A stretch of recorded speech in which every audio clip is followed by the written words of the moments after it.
আসসালামু আলাইকুম গাইস, আশা করি ভালো আছেন। আমিও ভালো আছি, আর ভালো থাকেন সেই কামনাই করি। আমি একটা অন্যায় করছিলাম আমার আম্মুর সাথে। তো আমার নিজের কাছে সেটা অন্যায় ছিল না, কিন্তু আমার আম্মুর কাছে অন্যায় ছিল। কারণ আমার আম্মুর আত্মসম্মান খুব বেশি ছিল, তার জন্য আমার আম্মু সেটাকে অন্যায় মনে করছিল।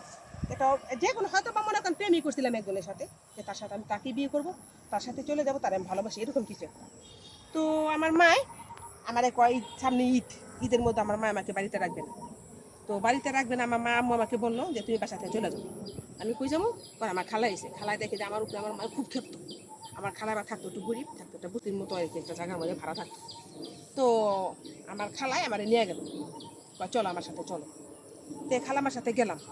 খালামার সাথে যাওয়ার পরে তো 2-3 দিন পরে ঈদ, মায়ের তো বাড়িতে কাপড় চোপড় নিতে দেয় না, খালি 2-3টা কাপড় চোপড় নিয়ে আমি গেছি গেলাম। তো যাওয়ার পরে তো মার কাছে তো চলে গেছি, বুঝে নিত এর মুখটা খাওয়ান নামে না, পেটে খাওয়ান যায় না, না খায় থাকি। তো অন্যায় তো করছি মার সাথে, মাপ চাইছি অবশ্য। পরে মা ঈদের দিনে মনে মাপ চাইছে, পরে আবার বলছে মা যে বাসায় এসে পড়ো। আমি না থাকা আসুন না, 2 দিন থাকি আছে, আমার ভালো লাগতেছে না। তো সেই সময়তে আমার এক আত্মীয়র বাসায়, আমি কি লাগে এটা বলবো না, এক আত্মীয়র বাসায় গেছি। সেখানে তাদের বাসাটা যাওয়ার পরে সে কিন্তু আমার খুব আদর করতো। আমার মার কাছে ছোটবেলা আসতো, যাইতো, খাইতো আমাদের বাসায়, আমাদের সাথে বড় হয়েছে, আমাদের সাথে থাকতে, এমনকি তার আমার মায় পালছে হয়তো বা ধরেন। কিন্তু তার বাসায় সে মানুষ দাও দিছে 20-30 জন। তার মানে সে আমার দেখে এমন লজ্জা পাইতেছে, জানি একটা আমি নাং নিয়ে গেছি গিয়ে পেট বানিয়ে ফেলাইছি, তার মানে এরকম সরম সে আমার দেখে পাইতেছে। তার মানে সাধারণ একটা জিনিস নিয়ে, ঠিক আছে, এটা মানুষ করতেই পারে, মানুষের হইতে পারে। তো আমার একটা ভাই আছে, তারই আবার একটা ভাই, খালাতো ভাই আমার, সে বলতেছে আমারে যে ও কলম তোরে দেখে সরম পায় হন, তুই এমন একটা কাম করছস। আমি কি আরে প্রেম মনে মনে শালা প্রেম তো সবাই করে, নয়তো আমিও করছিলাম, হয়তো আমার বিয়া দিবি না, ওই জায়গায় দিস না, তার জন্য আমি তার জায়গা নাই, তাহলে আমি তার অন্যায় করি না, তেমন অন্যায়।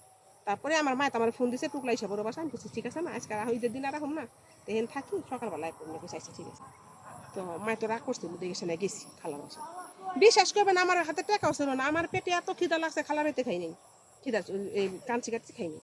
তো এত খিদা পেটের মধ্যে, মনের মধ্যে দুঃখ, পেটের মধ্যে খিদা, সে এত মানুষের দাওয়াত খাইতে পারলো, তার সাথে আমি বসে বসে সবাই খাওয়াইলাম, সবাই কথাবার্তা বললাম, কিন্তু সে আমারে বললো না যে তুমি দুগা খাও। রাত 8টা-9টা পর্যন্ত তার বাসায় আমি বসে রইলাম, যে আমার ওই খালার বাসায় আমি গেলাম না। সে আমাকে বললো না তুমি দুগা ভাত খাও, তুমি দুগা পোলাও খাও, তুমি একটু খাও, যাই খাও, তুমি একটু খাও, কইলো না, কিন্তু আমি খাইব নাই, আমি না খাই রইলাম। কিন্তু আজও পর্যন্ত কিন্তু সেই কথাটা আমি ভুলি নাই, ঠিক আছে। কিন্তু তারপরও সেই মানুষটা যদি আমার বাসায় আসে, আমি সবার আগে তারে খাইতে দিই, সবার আগে তারে সম্মান দিই, সবার আগে তারে বড় ফিস দিই। কী কারণে দিই জানেন? সে কিন্তু সেই বাড়িতে কিন্তু থাকতে পারে নাই, সেই বাড়িতে এখন অন্য কেউ থাকে, তার স্বামী বিদেশ থাকতো, সে তার স্বামীর এই অন্য জায়গায় চলে গেছে। তার স্বামী একটা বিয়ে করছে, সে বিয়ে করছে কিনা জানি না, সে একটু ঢাকা শহরে থাকে।